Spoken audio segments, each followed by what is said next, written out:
Bienvenue sur ITV et bienvenue à Question Directe qui reçoit aujourd'hui Yaya Diallo. Yaya Diallo est un compatriote sénégalais qui vit en France. Il est surtout le porte-parole du comité de soutien au docteur Saif al-Islam Kadhafi.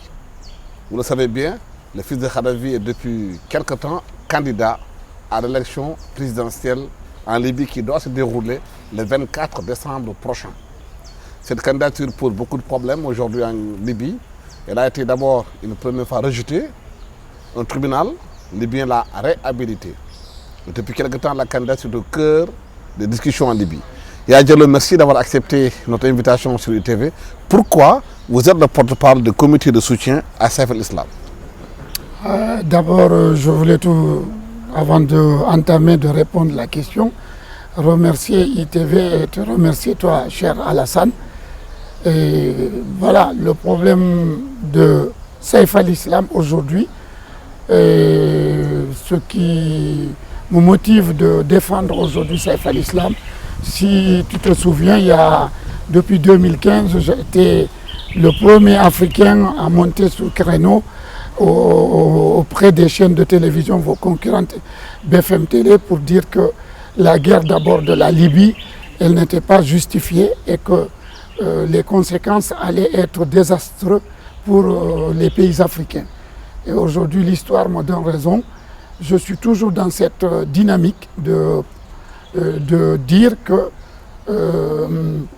la Libye, tous les Africains doivent participer, que la Libye puisse avoir une stabilité.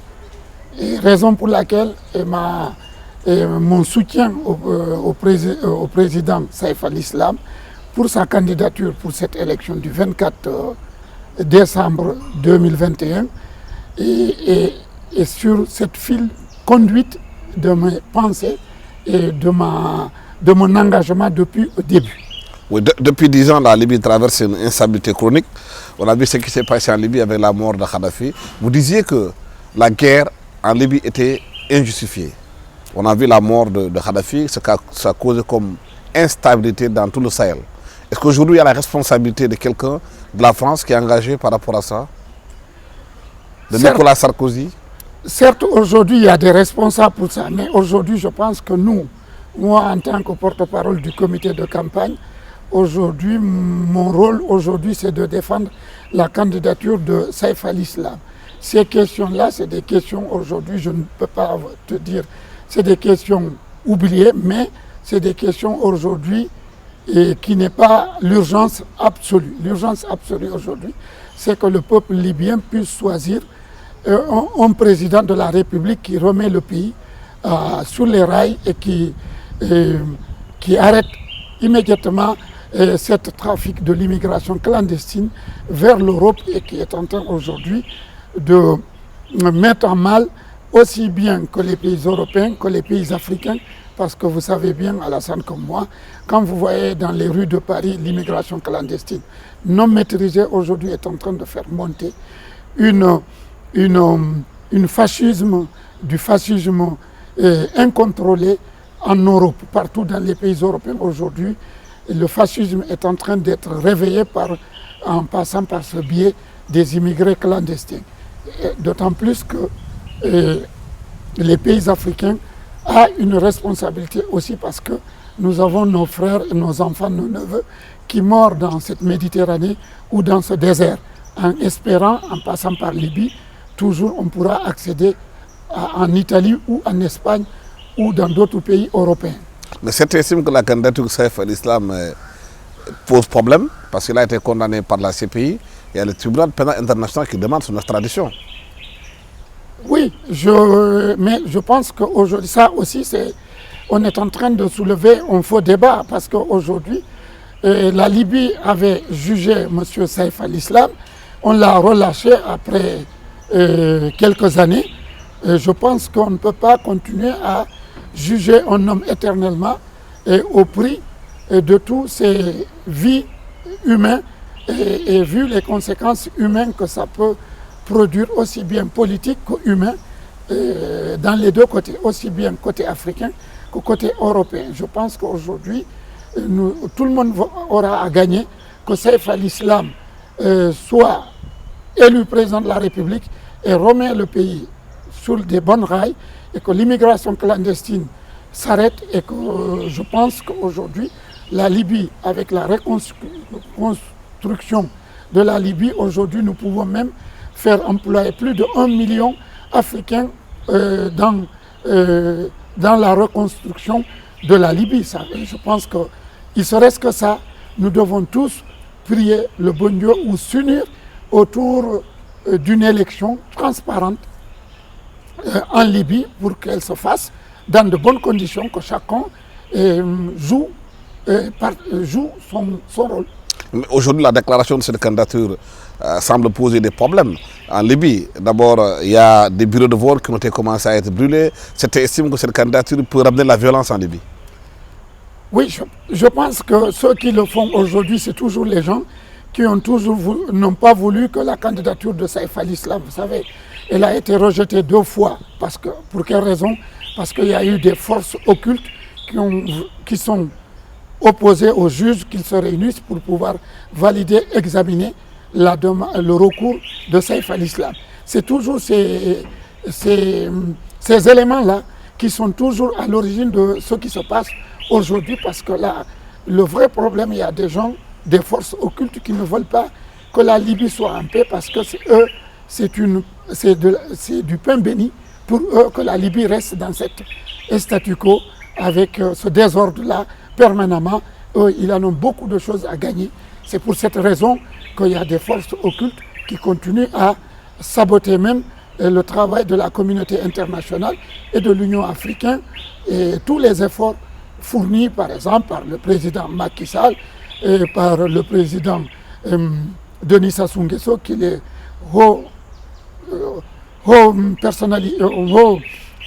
président du haut comité de l'Union africaine pour la Libye. Tous ces efforts pendant des années qui ont été fournis, des réunions à Berlin, à Paris, partout, tout cela montre que les gens ne veulent pas, c'est pas seulement le fait que Saïf al-Islam est candidat, mais c'est que ces gens-là, c'est leur terreau, c'est là où ils peuvent gagner, ceux qui continuent à faire leur petite affaire à l'intérieur de ce pays qui est aujourd'hui comme un bateau ivre, que personne ne sait où il va. 10 ans après la chute de Kadhafi et de sa mort, beaucoup de choses ont changé en Libye aujourd'hui. Il y a d'autres qui sont venus dans la scène politique libyenne, dans la scène économique et dans la scène sociale libyenne. Est-ce que ce n'est pas facile pour Saïf al-Islam de s'imposer? Je pense qu'aujourd'hui, Saïf al-Islam a un avantage, a des atouts. L'avantage qu'il a aujourd'hui, c'est que Saïf al-Islam avait participé avec son père à moderniser la Libye, même si il n'avait pas de responsabilités avérées, mais il était à côté de son papa pour faire moderniser la Libye. Le deuxième avantage qu'il a aujourd'hui, il y a plus de 200 turbis. Vous savez que la Libye était gouvernée par des turbis. Comme un exemple, je donnerai comme au Sénégal, ce qu'on appelle les lieux religieux, Touba, Tuaven, Yassen. Voilà, aussi la Libye avait ces turbis-là qui étaient très puissants dans ce pays, et qu'un pays qui fait à peu près 1 500 000 km², qui était énorme, et que tous ces turbis-là soutiennent la candidature de Saïf al-Islam. Et c'est ça le deuxième atout. Et aujourd'hui, il a aussi les moyens financiers et les connaissances et des équipes qui peuvent sortir de la Libye dans les 2 ans à venir d'une Libye qui retrouve la paix et qui prend sa place au niveau de l'Union africaine et dans le concert des pays démocratiques du monde. On a vu que la chute de Kadhafi et sa mort et la déstabilisation de la Libye a fait qu'au jour de Nord Mali, On connaît le djihadisme là-bas, on connaît aussi le djihadisme au Burkina Faso, au Niger, et pratiquement toute la côte de l'Afrique de l'Ouest, avec le Togo qui est touché un peu, le Bénin, même le Ghana, même la Côte d'Ivoire. Oui. La peur s'est installée dans la zone sahélienne. L'arrivée de Saïf al-Islam au pouvoir, ça peut changer quelque chose par rapport à cette situation de djihadisme? Mais je pense que ça peut changer parce que ça peut automatiquement couper cette flux d'armement. Vous avez bien fait de me poser la question. Cette flux d'armement, aujourd'hui, vous savez, non seulement elle nous coûte très cher au plan humain, au plan financier, parce qu'aujourd'hui, j'en profite cela, remercier l'armée française et les rendre un grand hommage, et les armées africaines, nous, notamment nous, les Sénégalais, nous avons nos militaires qui sont parmi là-bas, qui sont en train de défendre ces territoires. Et en plus, d'autant plus qu'aujourd'hui, comme vous le dites, si on n'arrête pas la Libye, on ne sait pas, c'est toute l'Afrique qui va s'embraser, toute l'Afrique de l'Ouest. C'est la CEDEAO qui va s'écouler. Parce qu'aujourd'hui, c'est vrai que les djihadistes se promènent partout et il y a des armes, comme le disait le président Youssouf au forum de la paix à Dakar hier. Aujourd'hui, ces djihadistes-là ont des armes plus sophistiquées que même quelques soldats de la sous-région. Le président Bazoum. Le président Bazoum le disait hier. Aujourd'hui, c'est ça le danger. Et je vous rappelle que la France, aujourd'hui, dépense 1 million d'euros par jour. Chaque fois qu'un drone sort, ça coûte 50 000 euros par jour.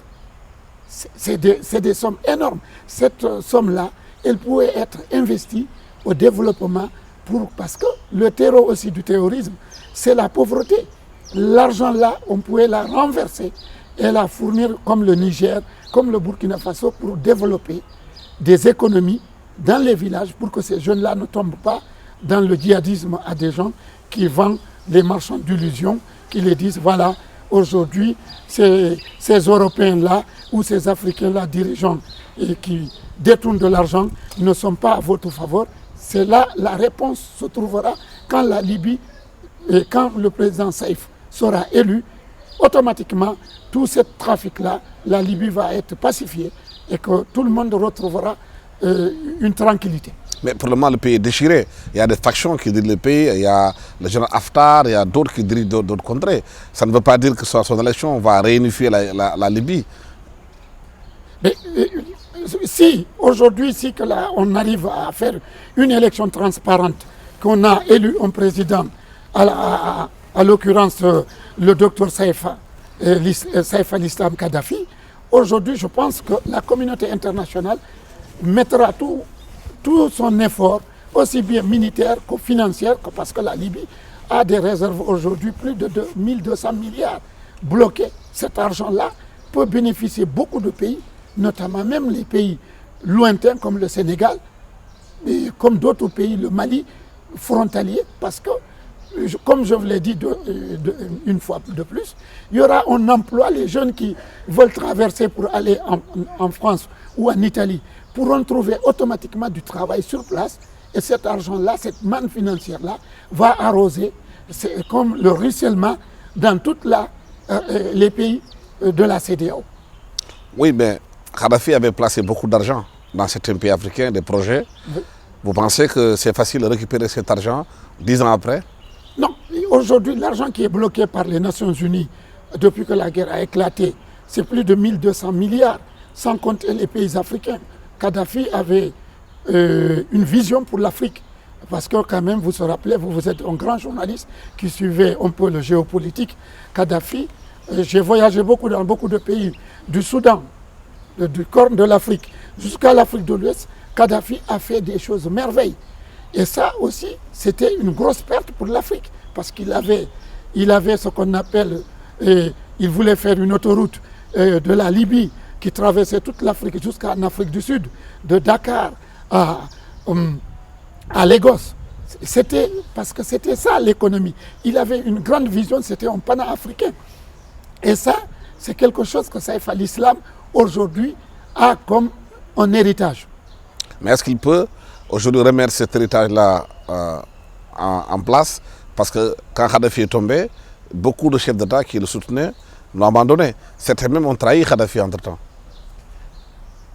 Oui, hélas, cher Alassane, vous savez, la trahison, elle était même pas seulement pour les pays africains.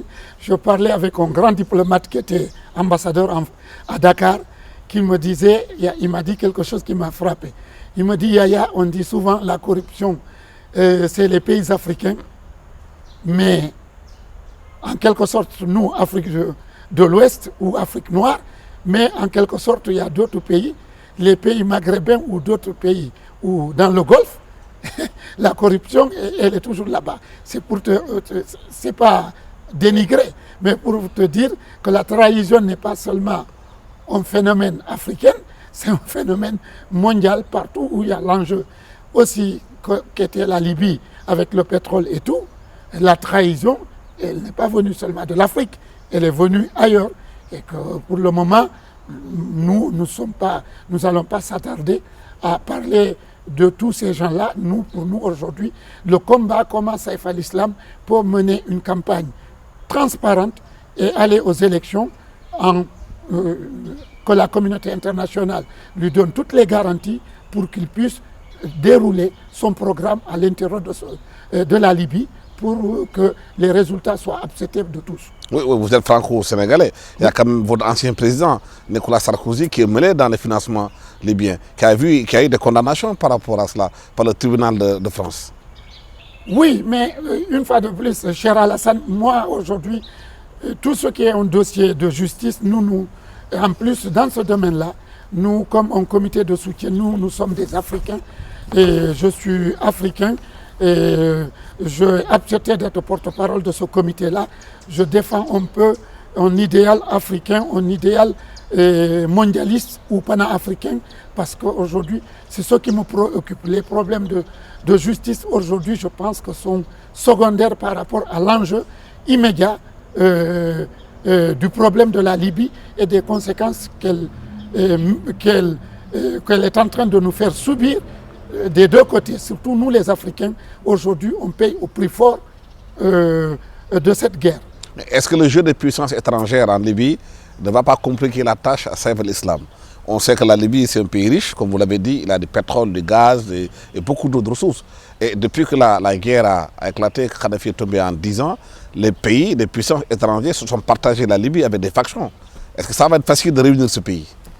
Oui, mais aujourd'hui, ce que le président Macron et l'Union africaine, la dernière réunion que j'ai participé à Paris, où il y avait le représentant, en l'occurrence mon tonton, mon papa, le président Sassou, était invité au nom de l'Union africaine à Paris avec Angela Merkel et même les Turcs, toute la communauté internationale, avec Madame la vice-présidente des États-Unis.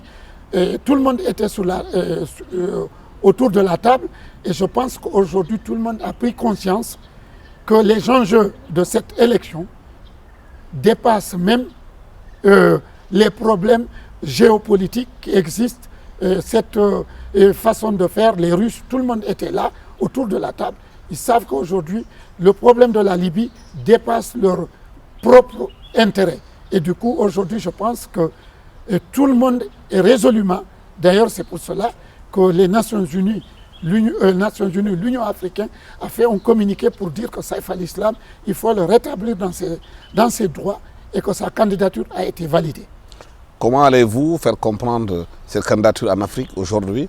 Est-ce que vous avez un projet de faire le tour de l'Afrique pour parler de cette candidature comme vous le faites aujourd'hui au Sénégal? Ben, moi, en tout cas, nous, le comité, on va l'initiative. On le commence par le Sénégal. Demain, la conférence qu'on va faire à la Maison de la Presse, c'est qu'aujourd'hui, le Sénégal est un pays référent par rapport non seulement de l'Afrique, et même du monde. Et je profite de cette occasion de remercier le président Macky Sall de m'avoir, et son ministre des Affaires étrangères, de m'avoir, Aïssata Tall Sall, ma soeur, de m'avoir invité au forum Paix et Sécurité, et qui a eu du beau monde. Il faut reconnaître aujourd'hui, nous Sénégalais, c'est une fierté quand on a vu le nombre de présidents de Cyril Ramaphosa, de mon camarade président Bazoum, de de mon frère Oumar Mbalo et de Moussa Fakir, il y avait quand même plus de 700, 800 personnes, 2000 personnes à cette conférence. Au moment où l'épidémie Covid qui frappe le monde, que personne ne veut même sortir de chez soi, les gens se sont déplacés massivement pour venir à Dakar, à l'appel du président Macky Sall. Étant sénégalais, je suis fier de ça et que je serai aussi demain fier d'être le porte-parole, de présider cet appel autour de moi. Il y a des différents camarades des pays maliens, sénégalais, d'autres, libyens et d'autres qui seront autour de moi pour parler et qu'on ira aller voir le président Sassou et d'autres chefs d'État africains pour aussi, on sait qu'ils ont au cœur pour que la Libye soit en paix et discuter avec eux et les accompagner. Nous sommes juste là pour les accompagner. Nous sommes dans cette affaire, on ne fait pas de la politique, on fait quelque chose de réel parce que nous voulons que la paix s'installe définitivement en Libye et que tout le monde soit bénéficiaire de cette paix. Parce que quand il y a la paix là-bas, comme vous le dites au début de votre introduction, c'est toutes ces attaques des morts, des militaires, des civils. Au Mali, la semaine dernière, il y a 30 morts civils. Ça m'a beaucoup touché. Et ça m'a donné encore plus de courage de travailler pour que la Libye retrouve la paix. Mais il faut d'abord la réconciliation entre Libyens. Comment la faire? Mais la réconciliation ne peut se faire que si la Libye a un nouveau président et un président qui est capable de réunifier la Libye. Saif al-Islam, une fois de plus, a les capacités parce que les 200 turbus qui sont en Libye sont tous son soutien. Et là, avec ces gens-là, je pense que le ruissellement politique, c'est pas seulement, l'exemple n'est pas seulement en matière financière, mais elle peut être aussi en matière politique. Ce ruissellement, ce discours qui va aller sur ces 200 turbus, ça permettra une discussion et tout le monde se mettra autour de la table. Vous allez voir très vite, dans les 3 mois à venir, les 100 jours, le président Saif al-Islam, les 100 jours, la Libye sera pacifiée au plan humain. Et après, il restera un grand travail à faire dans le pays pour régler un peu tout ce qui est milice et tout ce truc. Mais là aussi, la communauté internationale accompagnera ce travail-là pour que la Libye soit pacifiée au niveau terrestre. La présidentielle est prévue le 24 décembre prochain, mais beaucoup estiment que, compte tenu de la situation interne, elle risque d'être repoussée, que l'insécurité fait qu'on ne peut pas voter en Libye. Mais nous, en tout cas, on se tient prêt. On va faire en quelque sorte, à tout moment, le 24 décembre, dès que les bureaux de vote sont ouverts et que nos gens, qu'on puisse aller voter. Notre combat, c'est ça, que notre candidat, le docteur Saif al-Islam, soit dans la course et on attendra des résultats transparents. Et vous êtes sûr qu'il y aura élection en Libye le 24 décembre là? En tout cas, nous, on le souhaite parce que plus qu'on reporte, plus qu'on met, on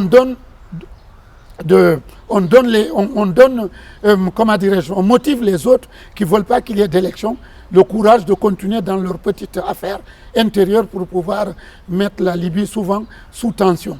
Oui, mais parce que le pays est géré par des milices. Il n'y a pas d'armée, il n'y a rien du tout. C'est les milices qui gèrent le pays. Eh bien, exactement. Raison pour laquelle, c'est pour cela que la communauté internationale doit faire tout son possible pour que cette élection a lieu et que tout le monde soit sur la même ligne de départ et on attendra les résultats tranquillement pour pouvoir tenir en compte. Vous avez les garanties de la communauté internationale pour ça? En tout cas, hier, j'ai parlé avec mon frère, le secrétaire, le président de l'Union africaine, Moussa Fakir, et j'ai parlé à mon camarade Bazoum.